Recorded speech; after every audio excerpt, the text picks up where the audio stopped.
Yo, what's up guys? It's another vlog na naman ngayong araw at yun, shoutout sa inyo, sa mga subscribers ko, sa mga viewers natin dyan at sa mga nag-comment sa aking video part 1 and part 2. Maraming salamat sa inyo.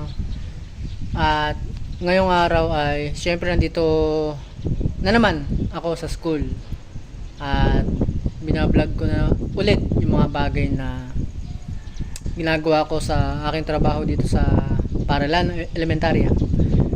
And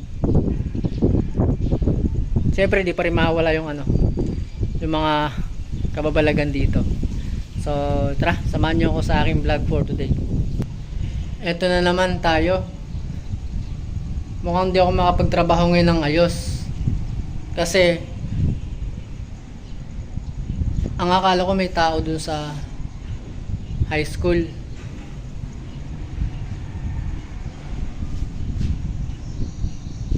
Akala ko may tao dun sa ng high school.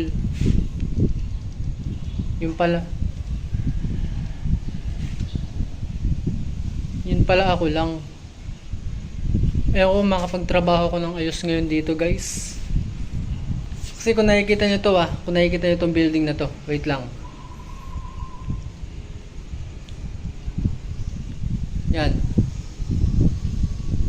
Yan.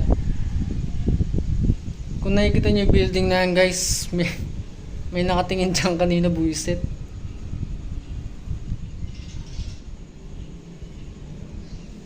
Nakakabahan ako, putik.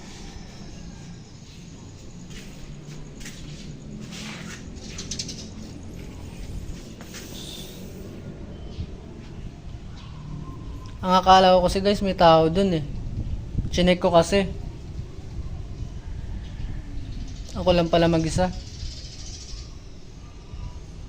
Paano pa akong makapagsimula na ito magtrabaho?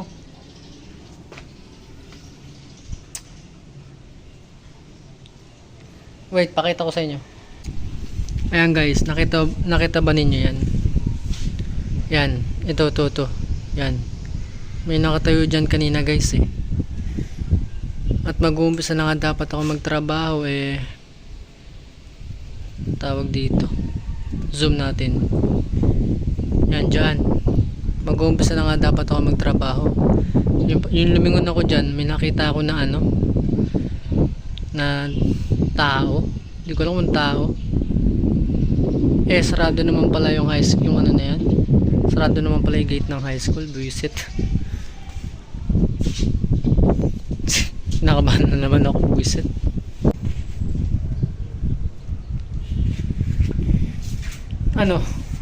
Vlog pa more.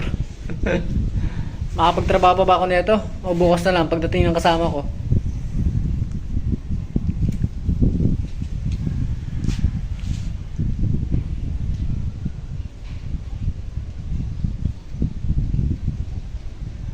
Labutan ako guys.